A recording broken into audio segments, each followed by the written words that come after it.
ready when you are, David. We can't start without a speaker, can we? You can call it in. Then we can't run away anymore.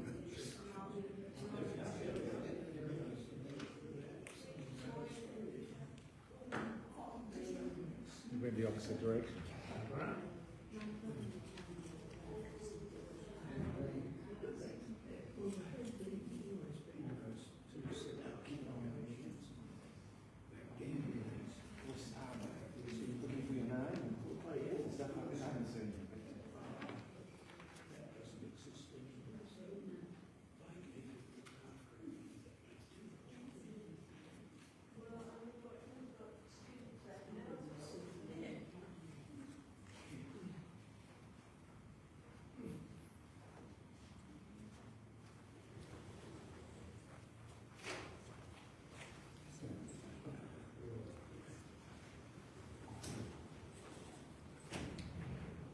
Well, good evening everyone, and welcome to the penultimate session of Seminary of the Third Age for 2022, in which we continue our exploration of the relationship between faith and global concerns. My name is David McCurdy and I chair the Progressive Christianity Network here in South Australia. Special welcome to those who are joining us tonight by Zoom.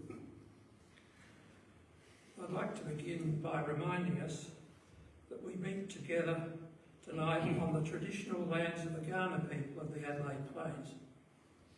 We pay our respects to their elders past and present, and in doing so, we recognise their role as the original occupants of this place, their cultural heritage and their spiritual connection with country dating back more than 40,000 years. And we also extend that respect to other First Nations peoples as together they seek to have accepted and implemented the Uluru Statement from the Heart. Next, some housekeeping matters. Can I ask you to make sure your mobile phones are on silent mode? And if you need to use them, the toilets are located on either side of the foyer. And if you don't need to use them, they're still there. And will be in perpetuity. Following tonight's presentation, you're welcome to stay on for conversation over tea, coffee and nibbles, which will be served in the room behind us. Our speaker will have the floor for 45 minutes or so, during which there will be 2 slots for interaction, questions and comment. If you have a comment or question, please remember to use the handheld microphone. It is now my particular pleasure to introduce tonight's speaker, my old friend and colleague Esmond Dowdy. He and I first met in the mid-1960s at Adelaide Teachers College, where we were both training to be high school teachers, high school science teachers, and we became actively involved in the student Christian movement. Our friendship grew, and in 1967 I was honoured to be a groomsman at his wedding to Meredith. Shortly thereafter, our ways parted when I left Adelaide to join the Bureau of Mineral Resources in Canberra, and Esmond embarked on a teaching career in science and maths at Erbray Agricultural High, followed by appointments to Christies Beach and Woodville High Schools. He then entered Park and Wesley College to train as a minister of the Word. And following his ordination in 1973, he served in country and suburban churches for 6 years. And then as a worker priest, earning his own income and serving the church in a voluntary capacity. Interesting. His next career change took him to Roseworthy Agricultural College, where he was employed as assistant academic secretary and assistant housemaster, and he was there for 4 years. The final 30 years of his working life were spent as manager student services at the University of South Australia and its precursor, institutions, in which he was responsible for a range of services, including careers, chaplaincy, childcare, counselling, disability, overseas students, study skills and welfare services.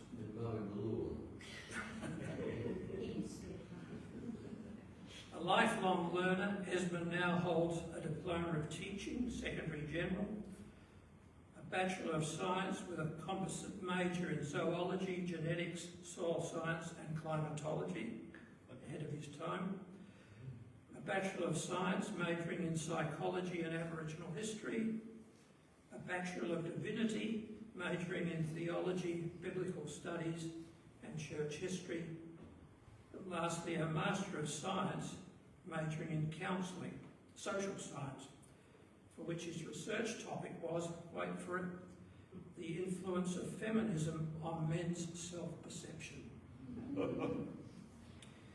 His current passions include refugee support, progressive Christianity, social justice, gardening and travel. With such a multifaceted career and experience of life, he is well qualified to speak to us now on worship for postmodern times. Please welcome Esmond to the podium.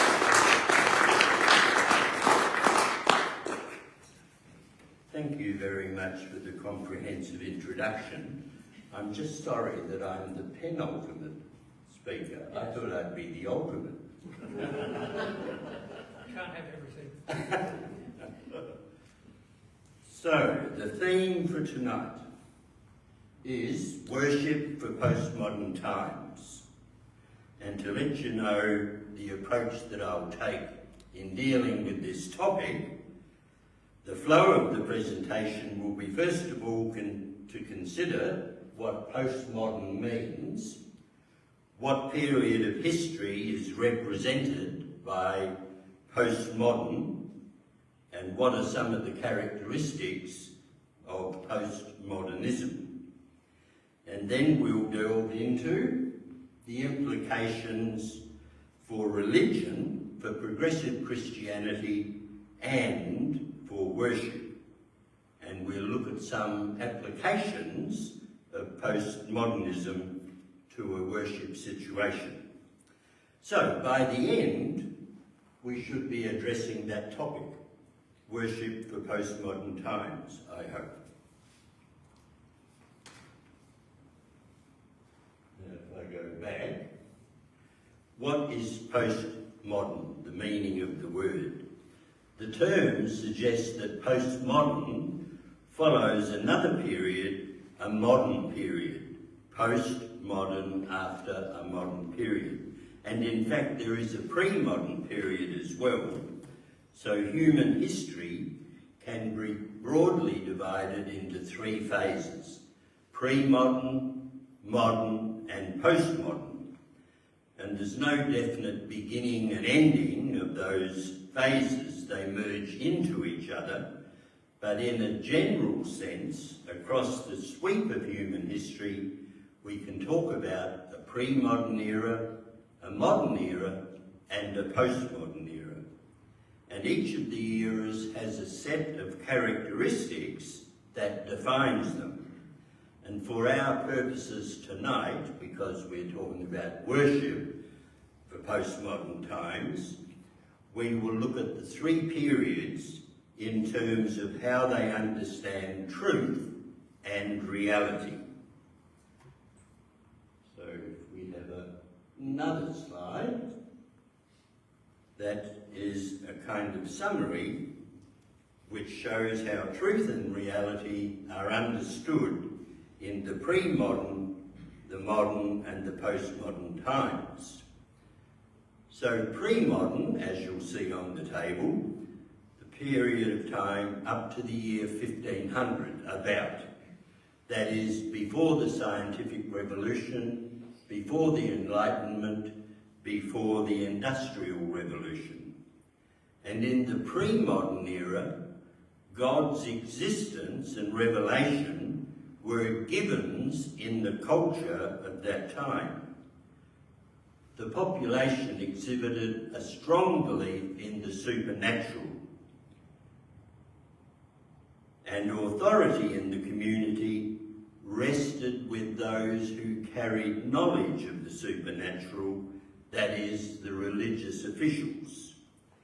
The population saw God as the main entity in life and saw those closest to him, religious officials, as their leaders. And religious officials often held the positions of power. Social life at that time had religion as its core, and it ran on the principle that there were certain traditions that had to be followed because they were divinely inspired. So, as it says there, God and the scriptures were the sources of truth and reality.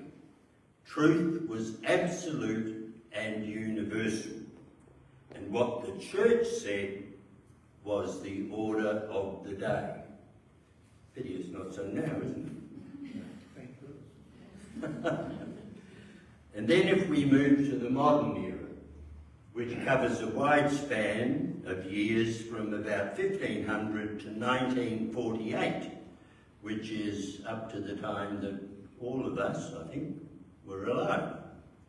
And during this period, a number of significant movements occurred, including the scientific revolution in the 17th century, closely followed by the Enlightenment of the 17th and 18th centuries, with its pursuit of knowledge gained by means of reason and evidence of the senses and observation, and the Industrial Revolution beginning in the 18th century.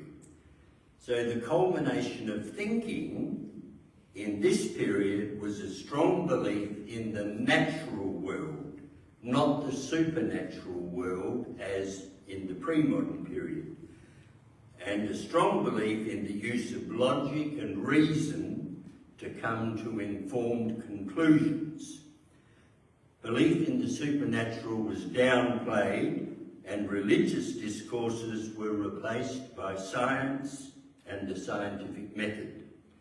Science and reason and rational thought became the sources of truth and reality. It was a time of great optimism, incorporating ideas of constant progress and a state of perpetual improvement, of significant human achievement, and a focus on burgeoning human happiness. They were the focuses. But things didn't actually work out that way. Science, technology, reason, and rational thought didn't solve every problem in the world and didn't lead to everything being good.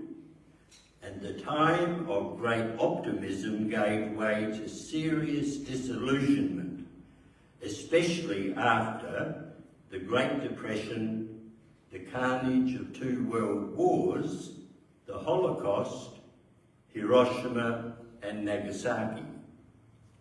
As a cultural paradigm, this significant disillusionment led to a major change in worldview and a new state of mind encapsulated in the term postmodern, as applying to the years from about 1948 to the present time. So we live in postmodern times. So postmodernism, looking at the characteristics, challenges the belief in humanity's ever-growing capacity for material betterment through scientific and technical innovation and domination of nature. Postmodernism represents major changes in the way people think, especially the way they view truth and reality.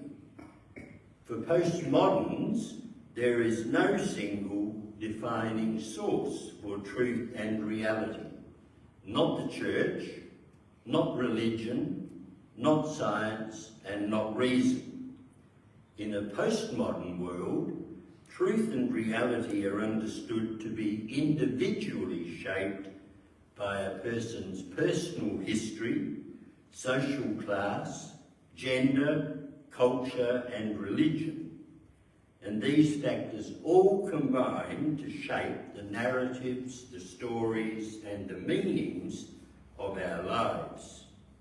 So truth and reality are culturally embedded, localised social constructions without any universal applications at all. Truth is in the eye of the beholder. Truth is what is true for you as a result of your personal history. Your own personal experience determines truth and reality. So experience is the source of truth and reality for you. And the new emphases of postmodernism are on questioning tradition, questioning authority, and valuing difference and diversity, inclusivity and acceptance of a whole range of truths that people hold to be true for them. So, no, I don't think I press a button now. What are the implications of postmodernism and our understanding of it for religion, for progressive Christianity and for worship? Interestingly, if you look on the internet, where one gets lots of information, progressive Christianity is talked about as a postmodern theological approach. Inclusiveness and acceptance of difference are fundamental tenets of progressive Christianity.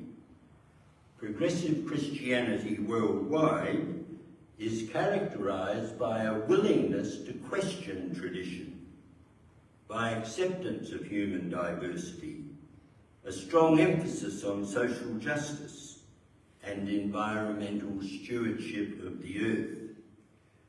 Progressive Christian communities worldwide generally have a list of guiding principles that encapsulate their core values.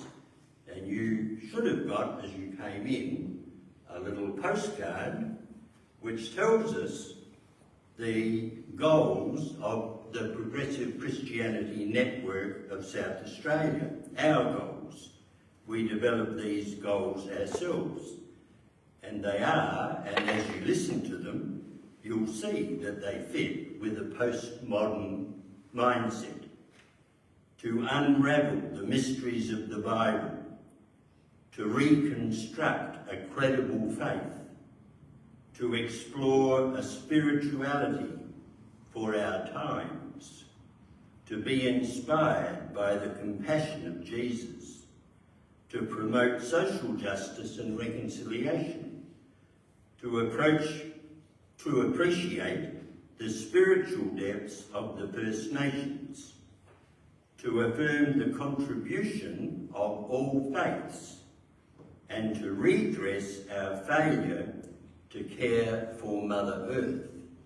So they are the guiding principles of progressive Christianity here in PCNet South Australia. These are the core values for progressive Christians, and the most significant question we could ask is, how do we incorporate those core values into worship? And this might be our first spot of interaction.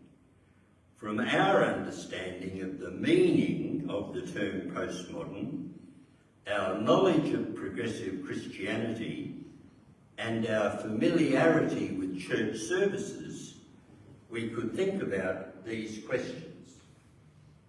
To what extent do you think worship services in general appeal to postmodern minds?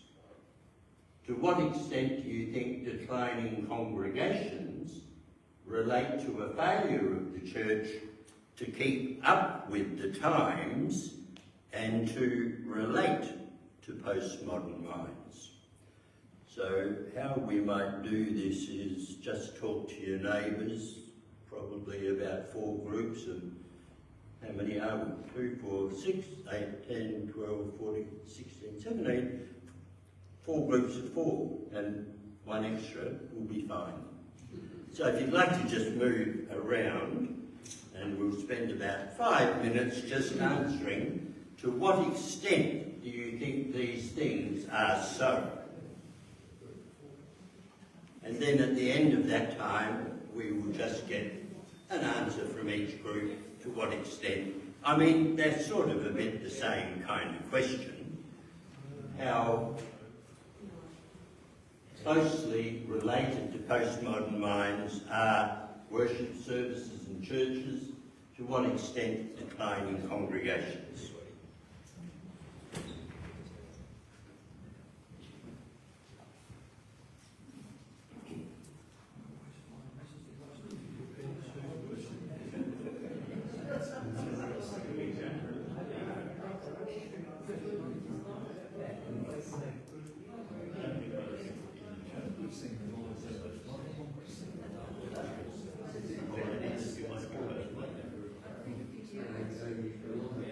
I'm not going to join the group. Oh, so you're recording. The microphone's up there. Oh, You won't hear it from me. so this doesn't get managed. Just writing a little note to the live stream. Hi live streamers, please enjoy a few minutes now thinking about your responses.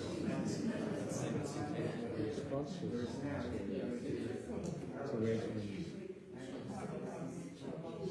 Even though you've been an advanced science teacher, but it was a long time ago. What sort of area of science did you specialise in when you were teaching? Zoology, biology. Well, later on I was involved strictly zoology. But I took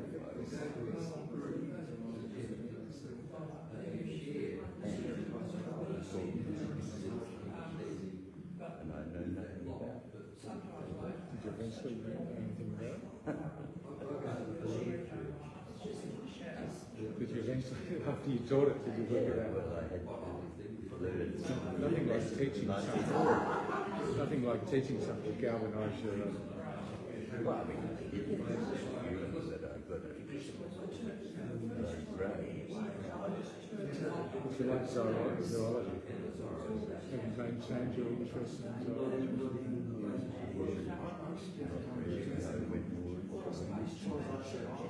So during the last 30 years of your working career, you're at the university. During the last 30 years of your working career, you're at the university. Yeah, working. Did you bring your ministry or preaching as well? Just the lay preaching. Yes, but They weren't giving you $50 a pop or something like that. At a particular church. at that point I was Todd Street in Hall, and I was called You go to different churches or just focus on one church? the whole area where you standing question.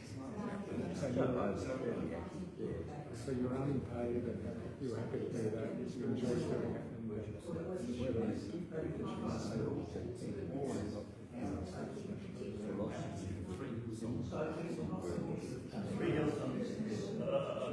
everybody in the church well, you had a full-time job.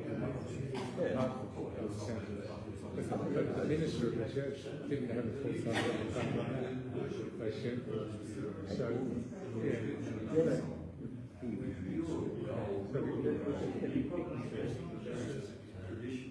But you thought it was okay for him to get paid. Oh yeah, Very much in the other job.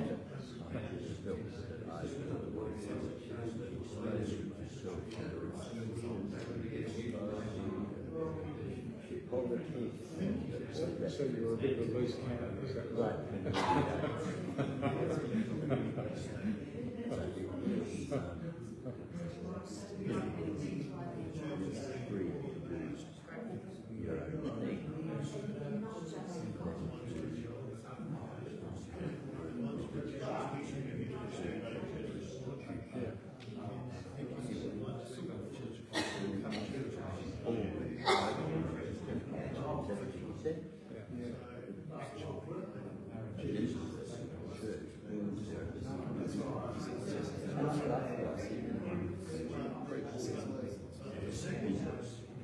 The work you were doing probably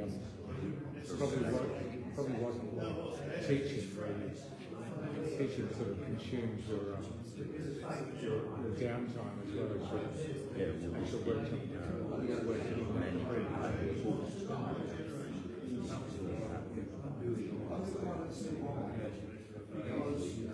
So back to that second question, it's amazing the declining congregations are really what the rest of the evangelical Pentecostal are not declining. Worldwide, they're sort of booming. The worldwide liberal progressive congregations are declining. It's an amazing thing to think about. Well, it's true though. People do talk about Pentecostal. The churn. Number going out the front door as going on. I don't know to what that extent that's true, but worldwide, about 8.5% of the whole world population is Pentecostal. Yeah, and plenty in South America and Africa. I think we better move Latin on. America, Yeah.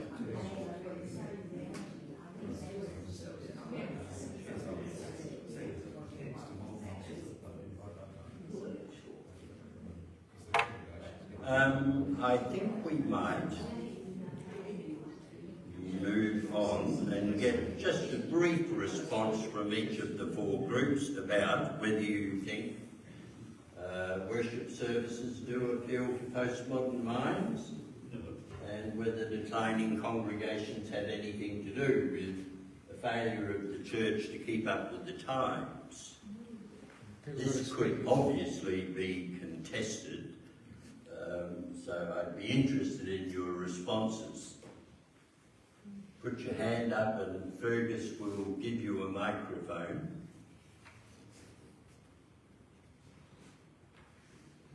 I'll just address the second one and leave the first one to someone else. In terms of the way it's actually written there, failure of the church to keep up with the times, as opposed to using code words like postmodern, as it's written there, I think that's absolutely correct.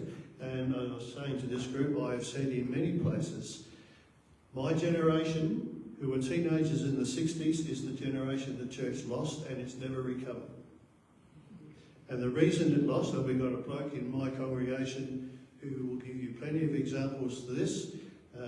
He went to his minister as a young teenager, he had questions about scientific things and da-da-da-da-da, and whatever the details were, his minister gave him absolutely no help at all in facing these questions or how to deal with it or anything like that. He just said, believe the Bible or something like that. And right through our churches, people had those questions and got those kinds of answers and they left. Fair enough. Okay, good response.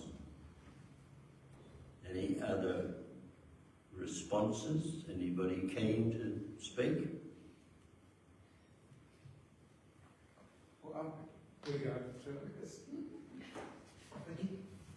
Esmond, I was, when you were speaking, I immediately thought of how hypocrisy has really run rampant now in our Christian churches, and where we can maintain one set of beliefs but actually practice another. But on a positive thing, what I like, and I'll just give an example of my church in Queensland, was where we had both the Aboriginal services and the Islander services, and they had very different worldviews, both on missionaries. The Islanders like to have missionaries, and the Aborigines sort of said all our evil comes from those missionaries. So it's good that we can all, they're all one part, well, not just of the denomination, they're all one part of a church, because we had several services and we were sharing a couple of churches. Mm.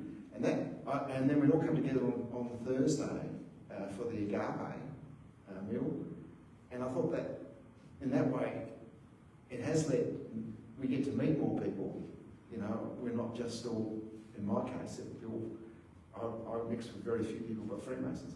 So, in that church, I get to meet Samoans and Aborigines and the policemen and all that, Catholic policemen and things like that, people who would be outside my circle. So. And it was a great example of diversity. Yeah, and probably because we weren't talking about politics and we weren't talking about religion, so we weren't showing those divisions, but we were just having a meal and having a chat about some of the church activities that were supplemental to the church rather than in that way it can work. Right, okay. Thanks. Any other people? Probably failed at being representative for my group before, but it seemed to me the common point we reached on the second question was that for many people the actual beliefs to which the church appears to subscribe are less important than the experience it offers to people of community. And we could come up with a couple of examples where churches had a wide disparity of views and understandings and beliefs, and yet could function very, very well as a community of faith through what they did rather than what they said they believed. Right. Yep. Good. Go along with that. Okay, unless there's somebody itching to say something. Yes, Yeah, you didn't belong to a group previous, so who are you representing? I was representing you and me as we were a little group, but the comment about the declining congregations are virtually entirely in the liberal progressive wing of the church, and the other wing, the evangelical Pentecostal, are booming worldwide. And the irony is that liberal progressive has tried to be and kept up with postmodern, whereas you might describe evangelical Pentecostal as modernist or even pre-modernist in the terms that you were suggesting. Yes. Perhaps pre-modernist. That's right. Just a comment. When you say the numbers, this is the discussion Fergus and I were having. Numbers don't necessarily tell you everything, because I'm aware of Pentecostal churches that have as many people going out the back door as coming in the front door, so their numbers are always high, but it's constantly different people, whereas traditional churches have the same old people there, some don't go, and it declines. But just, I'm not sure about where you get figures on Pentecostal, numbers, and whether it's new people or the same people continue on, I don't know. Well, the idea of churn might just be a statistic that we liberal progressives want to believe. That 8.5% of the world population at the moment is it's 1/12 of the world population of Pentecostal. Right. And Is that right? That's right. And over 3 billion Christians in the world, huge Pentecostal congregations, by the way, in Africa, Asia and Latin America, but still in America. In highly populated countries. And there's booming congregations in Australia as well. Yeah. It's interesting, before I married Meredith, I went to hold a memorial church where she'd been all her life, and in the 50s they had a Sunday school of 600 children. Can you believe that? 600 children, and there were other churches that had massive numbers. So, as Max was saying, I know Meredith asked the minister questions too, because she was a very questioning person, but she was told not to have questions. I'm surprised you didn't talk about that earlier. Could get a word in.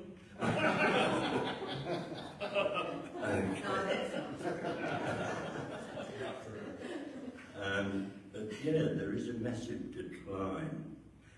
Okay, so now we're going to think together about some applications of worship elements that are relevant to postmodern times. And for this I'm indebted to an article on progressive worship by Jim Burklo. That's B-U-R-K-L-O. And Jim Burklo is the Senior Associate Dean of Religion and Spirituality at the University of Southern California. He is a prolific writer, has a weekly blog called Musings, if you want to look it up on the internet. He has published 7 books on progressive Christianity, and he frequently contributes to progressivechristianity.org, mainly in the area of worship resources. And he begins this article on progressive worship by quoting a bit of the Bible. 1 John 4:8. God is love. And he says that these 3 words sum up the whole of progressive theology. He says that these 3 words represent a turning point in the evolution of human understanding of ultimate reality, otherwise referred to and named as God. He says that the Bible starts with Superman in the sky and ends with agape, unconditional love, as the identity of the divine. So, God is love. It's not saying God is a loving being or person, but God is love in terms of God is that essence, which is love, the essence of love in the world. Now, in terms of postmodern thinking about God, if we've truly left the old paradigm of supernatural theism behind, then the words we use in worship will reflect this. Prayer will not be about asking God to intervene on our behalf. Rather, prayer is the cultivation of cosmic consciousness, a discipline of paying compassionate attention to ourselves and others. It's the practice of de-centering our small s selves and recognising unconditional love, which is the Christ, as the core of our being. So a focus on love as the core of our being in worship or any time will guide us into action to meet the needs of ourselves and others. Now, in worship, a lot of congregations, even progressive congregations, have a great deal of catching up to do because old habits die hard. In worship, many churches are still praying for stuff instead of just praying into the presence of divine love. The words used in other elements of worship don't reflect postmodern or progressive concepts. Plenty of progressive words for worship are available on the internet at, for example, progressivechristianity.org and worshipwords.org, which follows lectionary readings. So you can go into worshipwords.org and get a whole lot of stuff for any service, any Sunday, because it follows the lectionary readings. Now, let me give you some examples.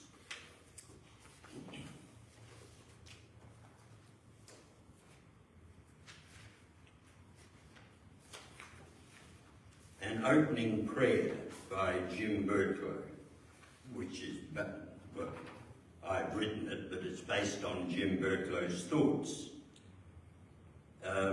which is sort of talking about a celebration.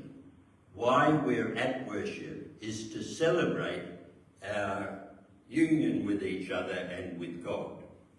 So he says something like this: we are here to praise and enjoy God, source, essence and aim of all things, spirit that enlivens all beings. We are here to give because of the abundance we have enjoyed, to share with each other and to receive because we are beings that depend on each other. We are here to celebrate the differences that otherwise might divide us. Differences of age, of body, of culture, of opinion, of ability, of religious conviction.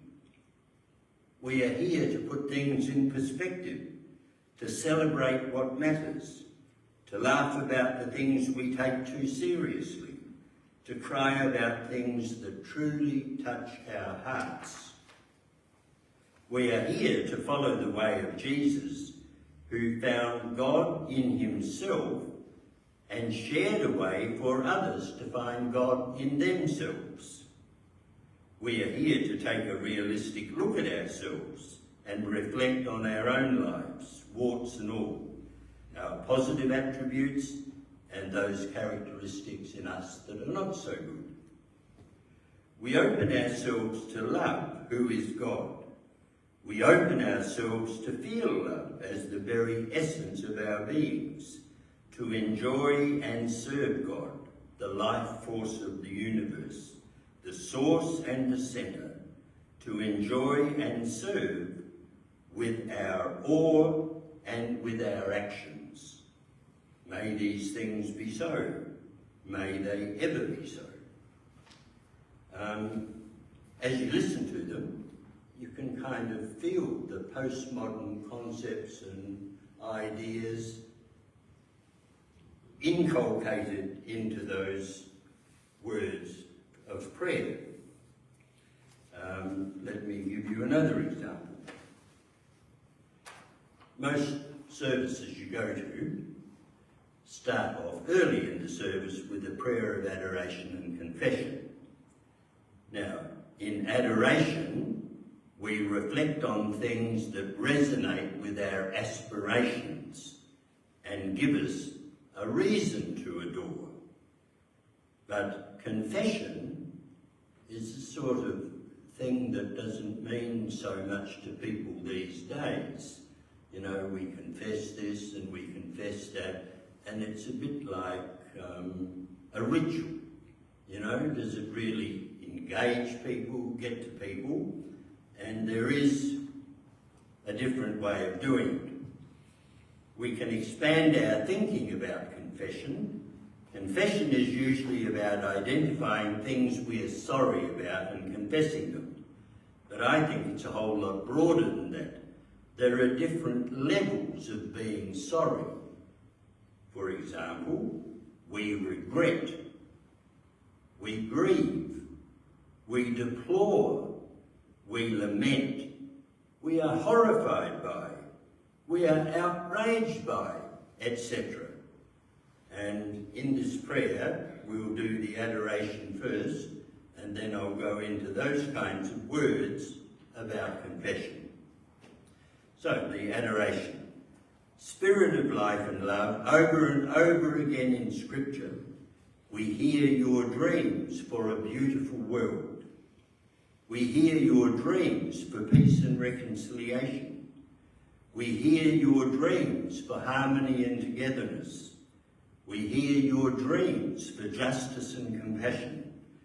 We hear your dreams for hope, peace, joy and love. We hear your dreams for connection and community. We hear your dreams for loving our neighbours.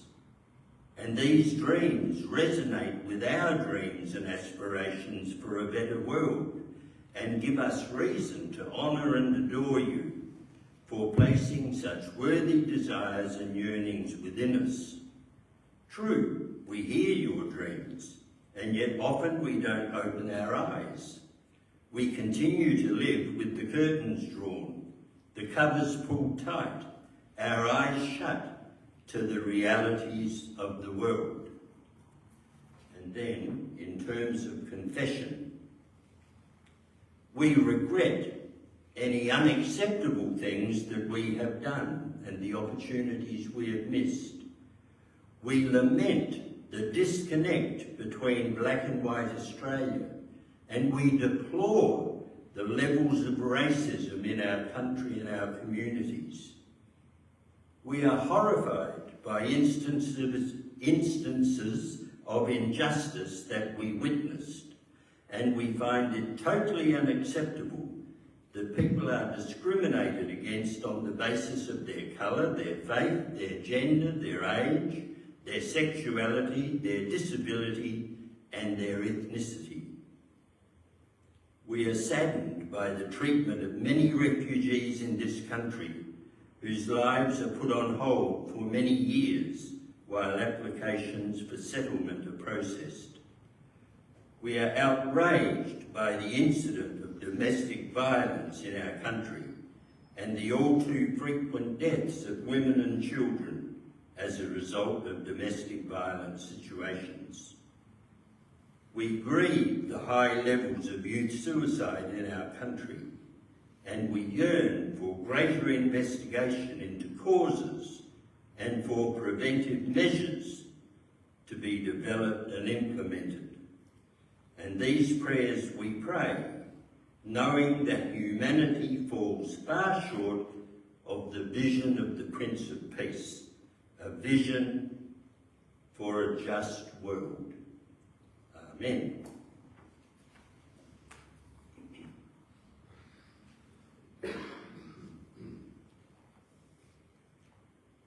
Moving on.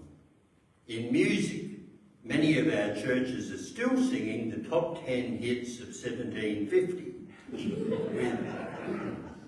with old school supernaturalism baked into the lyrics.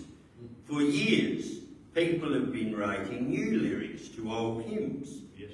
Often it's the tunes that matter most to worshippers, so you can keep the sound and the feel of the hymn by singing up-to-date words that don't include antiquated concepts like the three-storied universe is deleted, no reference at all to the earth with heaven above and hell below, or Christian triumphalism is absent and religious pluralism is implied.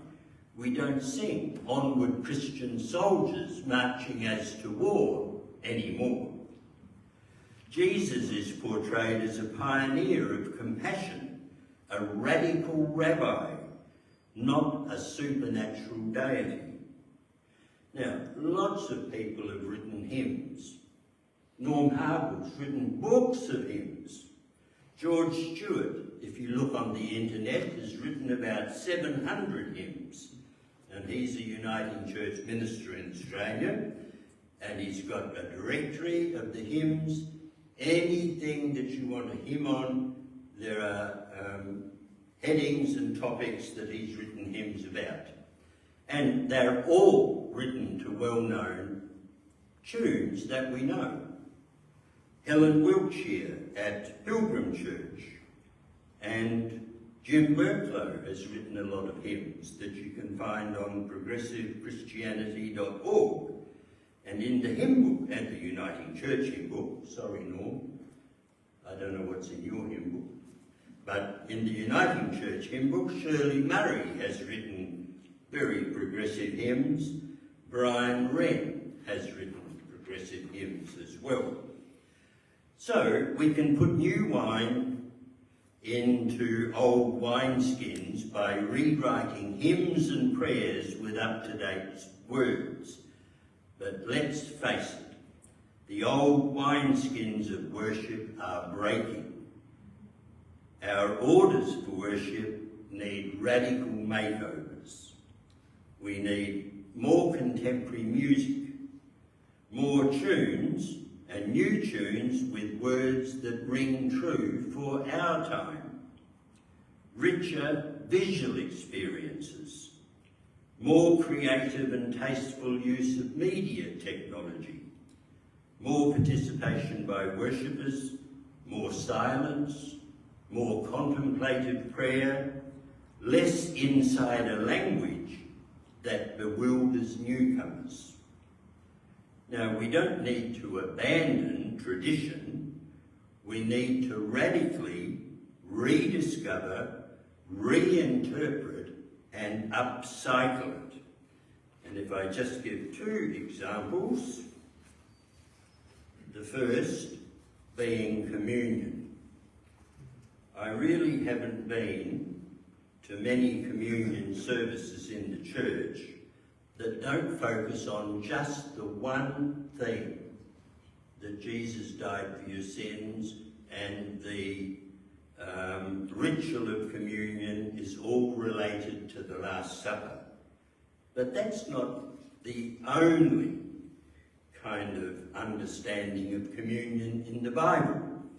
I mean, there's plenty of references to all people sharing in the great King's feast for all nations.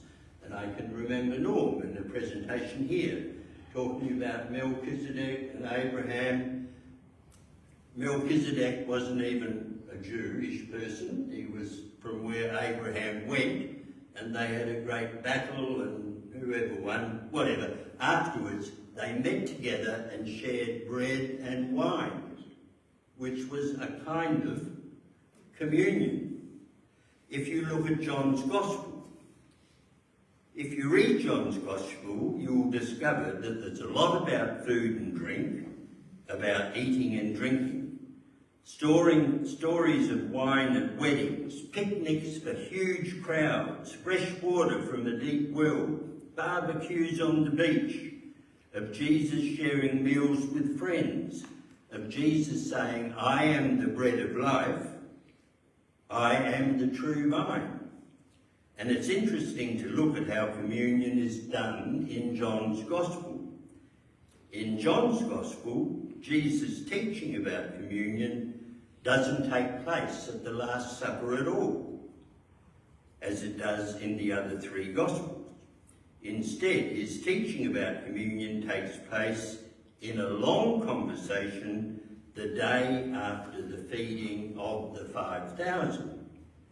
And the church has developed much of its communion theology and practice around its understanding of what happened at the Last Supper. But how different would it look if we took John as our model for understanding communion? If we look not just at one meal, but at the many meals that Jesus shared in the Gospel stories. And it's interesting that a couple of progressive writers, Marcus Borg, says that one of Jesus' most characteristic activities was an open, inclusive table. He welcomed women, the poor, the marginalised, as well as some people of stature who found his vision attractive, like Nicodemus. And John Dominic Crossan, a great progressive writer, says, Jesus' open table fellowship was a core feature of his teaching and a key component and symbol of his life. The unique table fellowship of Jesus was the precursor to what has become the Lord's Supper. So why, in heaven's name, for generations, do we only focus communion on the Last Supper and not all these other things that really give very good kind of models and symbols of communion? Then the other thing I want to mention is that if you take Easter, Easter is a reflection, or the way we talk about Easter, of an English context.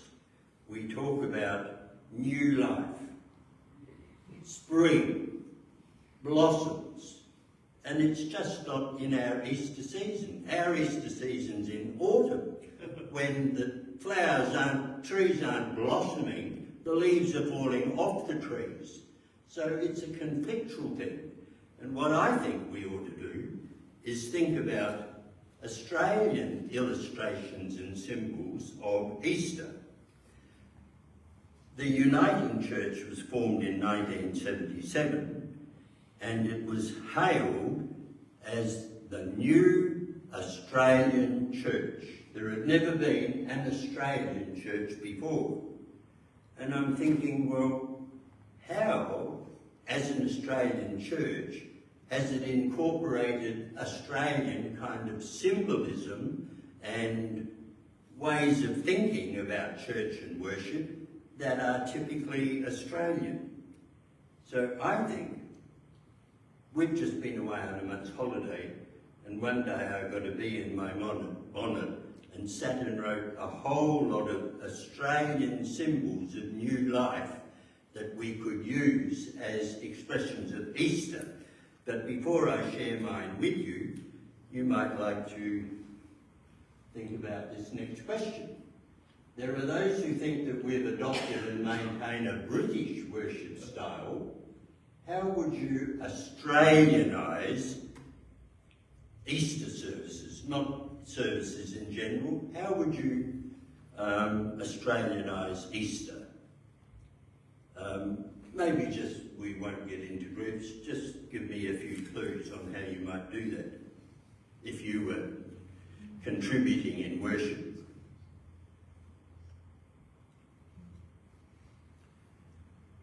For many Australian native trees, winter is the growing season.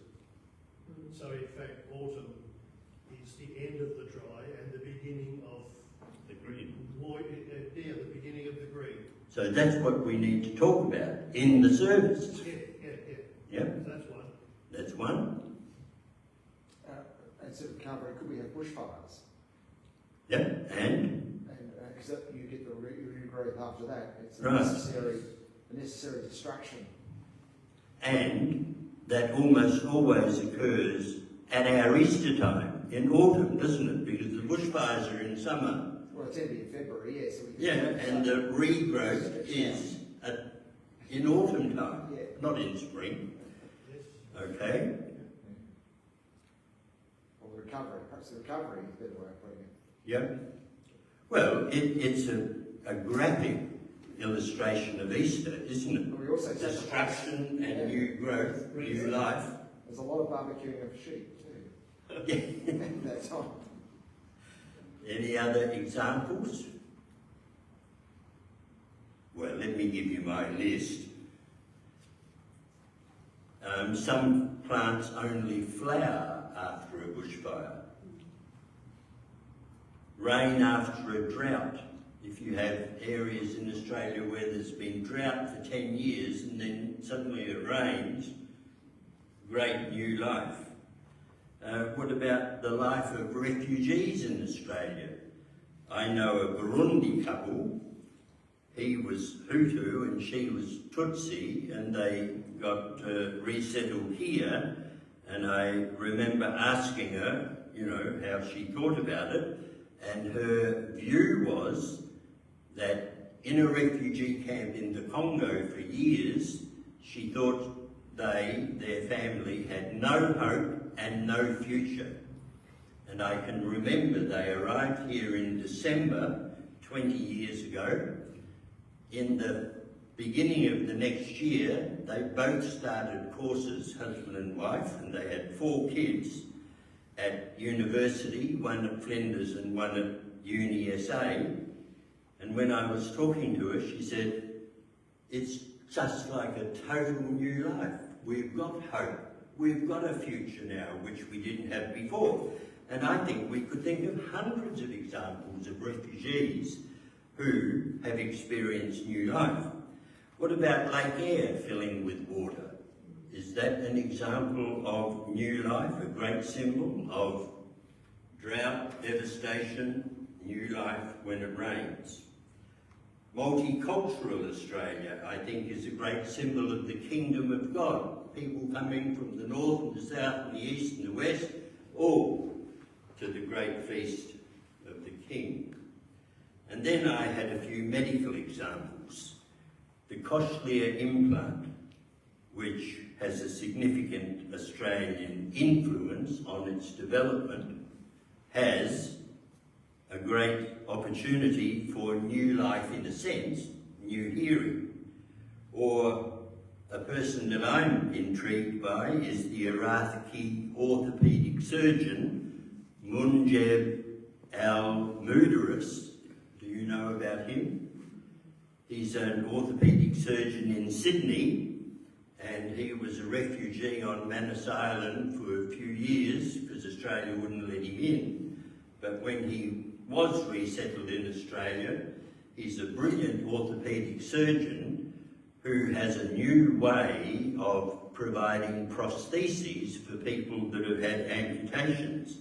And quite a few people that have come from war-torn countries come to Sydney because he screws the prosthesis into the bone of what's left of the leg, and people are able to walk that were not able to walk before. And there are many soldiers from Iraq, Afghanistan and so on that come and take advantage of his fantastic services. Or we could think of Fred Hollows, now the Fred Hollows Foundation, the removal of cataracts for many people who have vision impairment.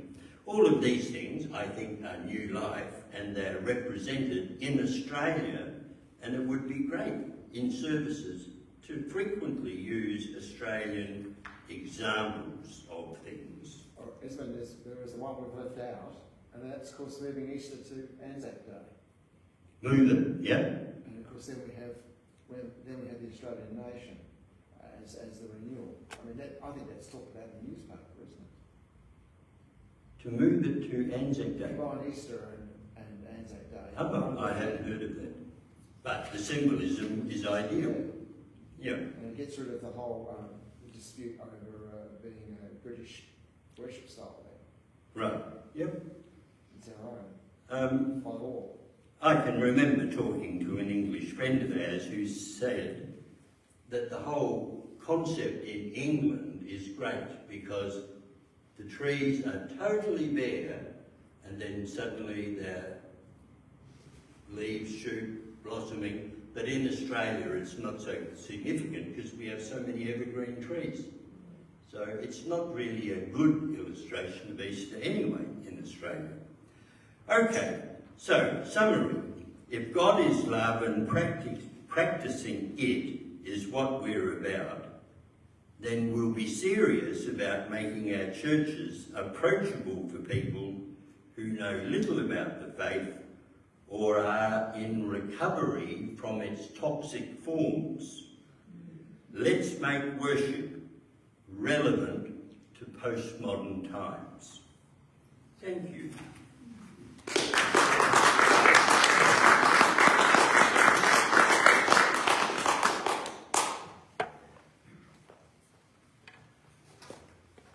Thank you very much, Esmond. It's time for tea and coffee, but I think Fergus has something to say. I thought we were going to have a question time. Oh, well, if anybody has got questions, I don't think they would have any after all that. I think the questions you can talk amongst yourselves after. Any questions? Yes, Charles? Right. Are you How asking? do we get... We're going to have a coffee, I think. I'll talk to you then. Okay. Wrong way. We've got to go right back the other way there. David. Oops, not too far. No. Just looking for the slide advertising next week. It was at the end of March. Okay. That's this week, yeah, right Here through. we go. There. There it is. Right. A reminder that our final seminary session for this year comes up next week, and we have Helen Phillips talking about the significance of the interior life and its relationship to personal, religious and global concerns, and I encourage you to come along and listen to Helen. Thank you, everyone. Time for tea, coffee and